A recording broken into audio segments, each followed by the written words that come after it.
in this here neck of the woods. Because I must say, the last time, probably the first time, it might not have been the last time, that I appeared before or with any form of audience in this particular part of Abergavenny was downstairs in the Market Hall in the general election of 1959. I was 17 years of age, the candidate was Joe Richardson, the eve of poll rally was to be addressed by Kinnock. And of course everybody was in a state of ecstatic excitement at the prospect of Nye coming to speak. Full hall downstairs. The unfortunate thing is that Nye, as ever, was late. And consequently, some poor benighted county councillor had to try and hold the fort while Bevan was coming, as it happens, from the eve of poll to Intro. And the time ticked past. And this poor county councillor was distinguished by the fact that he was a man of very great bravery, but also someone who had a terrible problem with his H's. I mean, if he was introducing a band leader, it would be, please welcome Henry Orr. And if he was to say apples and helmets, it would be happles and helmets. And so he carried on, and he was mercilessly heckled by a group of young conservatives sitting in the front.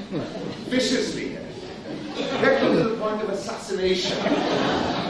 And they gave him a hell of a time. And eventually, there was a stir at the back of the hall. I was, they'd call it stewarding, but that was the polite name for what I was actually there to do. And here was an Iron Bevan, a great man standing behind me. I nearly died of worship on the spot. And I started to take him down. He said, no, let me just get a taste. I stood there for a minute or two. And then he said, right, we'll go down now. So we walked down through the Market Hall there. The crowd rose to their feet. And I was on the stage. And this poor county councillor had been relieved of any further necessity to make a speech. And neither. And he said how sorry he was to be late. It's the most unusual occurrence in his life.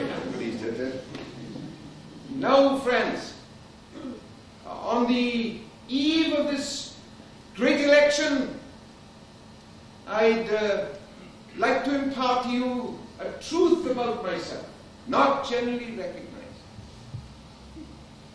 I respect some conservatives. Did I run through the hall? The man who described Tories as very.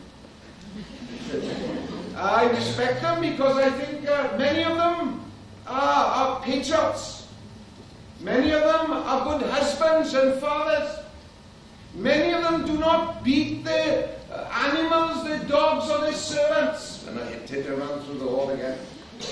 So I could fairly claim to have regard for some conservatives. And then he looked down at the young Tories and he said, it's bloody snobs I can't stand.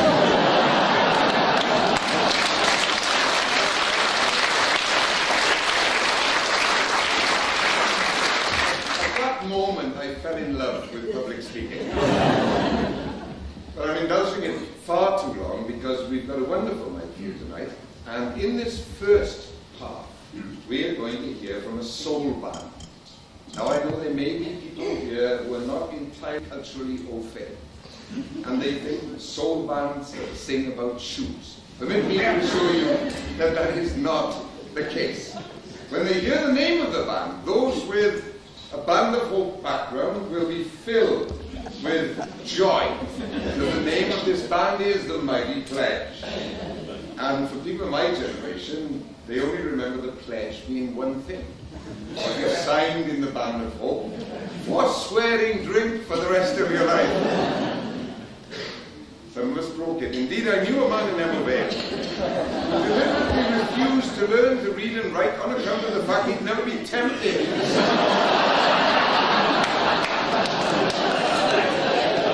For all I know, that is true also of this remarkable group of musicians and a very distinguished singer, whose day job is to be a barrister, appearing before the bar of public opinion this very evening. Ladies and gentlemen, please welcome Mighty Pledge.